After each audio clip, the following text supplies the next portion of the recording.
চারপাশে মৃত মানুষের কঙ্কাল এবং তাদের আর্তচিৎকার ভেসে আসতে থাকে। তার মনে হয় সে যেন সেই মৃত্যুক্ষণের সাক্ষী। তার মাথার ভেতর থেকে একটি কণ্ঠ শোনা যায়, তুমি কি তোমার নিজের মৃত্যুর ভয়কে জয় করতে পারবে? মধু গভীর শ্বাস নেয় এবং নিজের মনে বলে, মৃত্যু একদিন সবার কাছেই আসবে, কিন্তু ভয় পেলে আমি এই যুদ্ধে কখনোই সফল হতে পারবো না। তার সাহস দেখে চারপাশের সব আর্তনাদ ধীরে ধীরে থেমে যায়। ধ্বংসাবশেষটি ম্লান হয়ে অদৃশ্য হয়ে যায়। এরপর মধু একটি সুন্দর প্রাসাদের সামনে গিয়ে দাঁড়ায়। ভেতরে ঢুকে দেখে সেখানে সব রকমের আরামদায়ক জিনিস সাজানো রয়েছে, সোনার আসবাব, সুস্বাদু খাবার, মিষ্টি সুরের গান। এক মহিলা তার সামনে এসে বলে, তুমি যদি এই যাত্রা ছেড়ে এখানে থেকে যাও তাহলে সবকিছু তোমার হবে। কোনো বিপদ থাকবে না, কষ্ট থাকবে না, তুমি সুখে থাকতে পারবে। মধু মুহূর্তের জন্য চিন্তায় পড়ে যায়। তবে সে মনে করে এই আরাম তাকে অস্থায়ী সুখ দিতে পারে, কিন্তু তার লক্ষ্য পূরণ করবে না। সে সোজা বলে, আমি এখানে সময় নষ্ট করতে আসিনি। আমি জানি এই সুখ শুধু এক মায়া।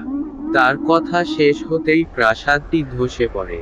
পরীক্ষাগুলোর শেষ ধাপে মধু দেখতে পায় তার বন্ধুদের ছবি একটি বিশাল আয়নায় ফুটে উঠেছে। তারা চিৎকার করে সাহায্য চাইছে। এক ভয়ঙ্কর কণ্ঠ তাকে বলে, তোমার শক্তি আমি তোমার বন্ধুদের কাছে পাঠাবো, তাহলে তারা বাঁচবে। কিন্তু তাতে তুমি তোমার যাত্রা শেষ করতে পারবে না। তুমি কি আত্মত্যাগ করতে রাজি? মধু কিছুক্ষণ চুপ থেকে উত্তর দেয়, আমার এই যাত্রা শুধু আমার জন্য নয়।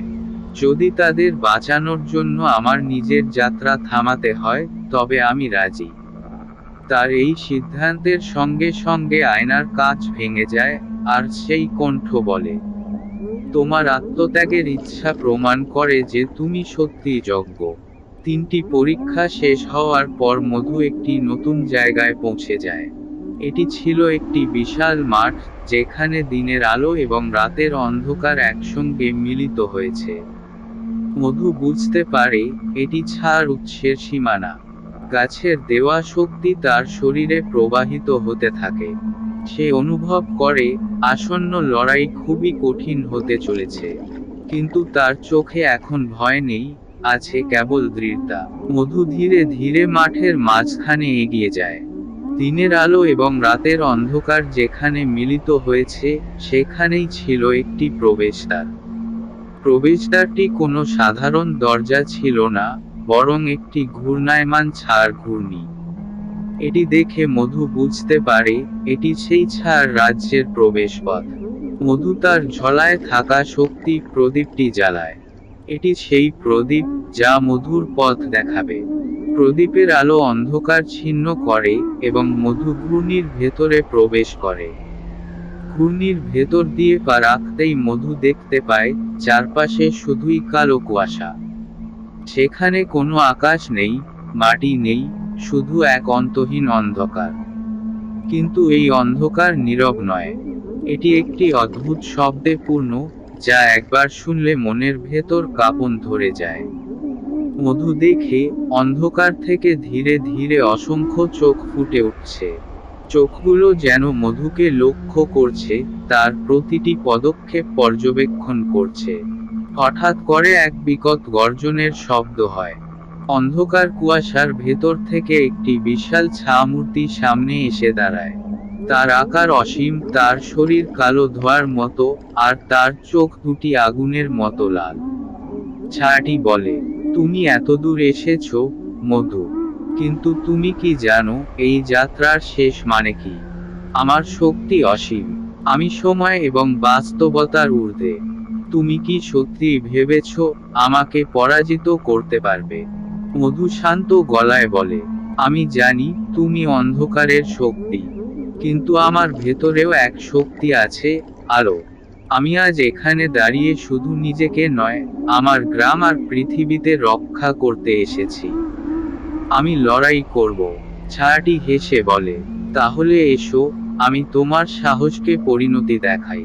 ছা তার হাত তুলে মধুর দিকে বিশাল এক ধোঁয়ার ঢেউ ছুঁড়ে দেয়।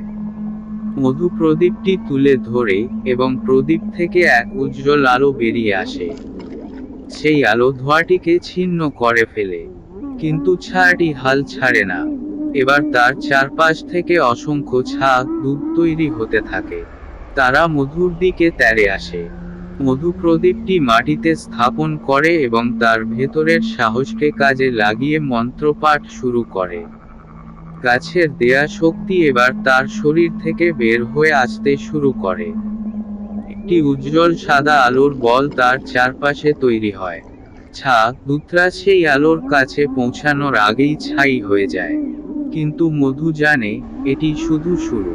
লড়াই চলতে থাকে এবং মধু বুঝতে পারে ছায়াটি সরাসরি আলো সহ্য করতে পারে না। প্রতিবারই যখন মধু প্রদীপের আলো তার দিকে ছুঁড়ে দেয়, তখন ছায়াটি দূরে সরে যায়। মধু মনে মনে ভাবে, ছায়ার উৎসকে ধ্বংস করতে হবে। তবে কেবল আলো দিয়ে নয়, আত্মত্যাগও প্রয়োজন। মধু প্রদীপটি হাতে নেয় এবং একটি সিদ্ধান্তে আসে। সে নিজের শক্তি প্রদীপে প্রবাহিত করতে শুরু করে। গাছের দেওয়া শক্তি এবং তার নিজের আত্মার শক্তি মিলে প্রদীপটিকে এক বিস্ময়কর শক্তিতে পরিণত করে। ছায়াটি বুঝতে পারে মধু তার শেষ আঘাতের প্রস্তুতি নিচ্ছে। সে চিৎকার করে বলে, তুমি যা করো, আমি চিরন্তন। আমাকে ধ্বংস করা অসম্ভব। মধু বলে, অন্ধকার তখনই টিকে থাকে যখন আলো ভয় পায়। আমি ভয় পাচ্ছি না। মধু প্রদীপটি ছুঁড়ে দেয় ছায়ার দিকে। প্রদীপটি আকাশে উঠে যায় এবং বিস্ফোরিত হয়। সেই বিস্ফোরণে এমন এক শক্তি তৈরি হয় যা চারপাশের সমস্ত অন্ধকার ছিন্ন করে দেয়। ছায়ার মূর্তি ধীরে ধীরে ছোট হতে থাকে এবং শেষমেশ সম্পূর্ণ মুছে যায়। মধু অজ্ঞান হয়ে মাটিতে পড়ে যায়। যখন সে চোখ খোলে, তখন দেখে চারপাশে আর কোনো অন্ধকার নেই। আকাশে সূর্যের আলো ভেসে উঠেছে। মধু বুঝতে পারে তার যাত্রা সফল হয়েছে। সে জানে এই আলো শুধু তার জন্য নয়, তার গ্রাম এবং পৃথিবীর জন্য এক নতুন শুরু। মধু ধীরে ধীরে চোখ খুলল।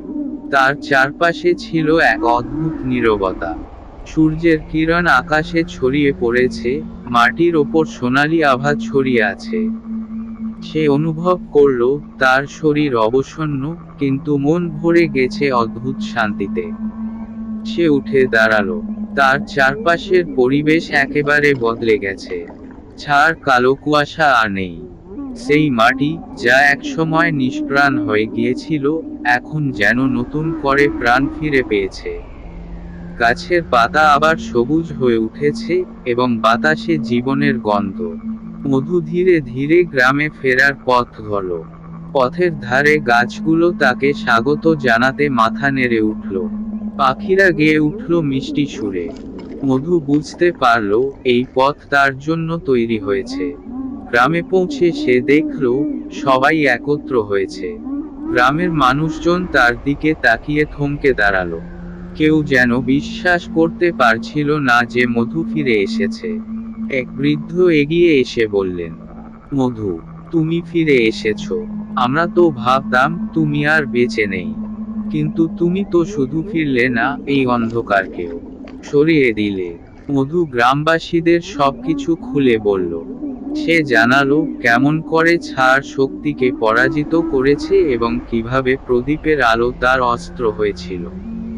গ্রামের সবাই মধুকে ঘিরে কৃতজ্ঞতার অনুভূতিতে ভরে উঠল। তারা জানতো না এই ছায়া তাদের জীবন থেকে কতটা অন্ধকার সরিয়ে দিয়েছিল। গ্রামপ্রধান বললেন, মধু, তুমি শুধু আমাদের নয়, পুরো পৃথিবীতে রক্ষা করেছো। এই গ্রাম তোমার সাহসের গল্প যুগ যুগ ধরে মনে রাখবে। এরপরের দিনগুলোতে গ্রাম নতুন করে জীবন শুরু করলো। নিষ্প্রাণ জমিগুলো আবার সবুজে ভরে উঠল। গাছগুলো আগের চেয়েও উজ্জ্বল হয়ে উঠল। গ্রামবাসীরা দল বেঁধে জমি চাষ শুরু করলো, আর মধু তাদের পাশে থেকে সাহায্য করল।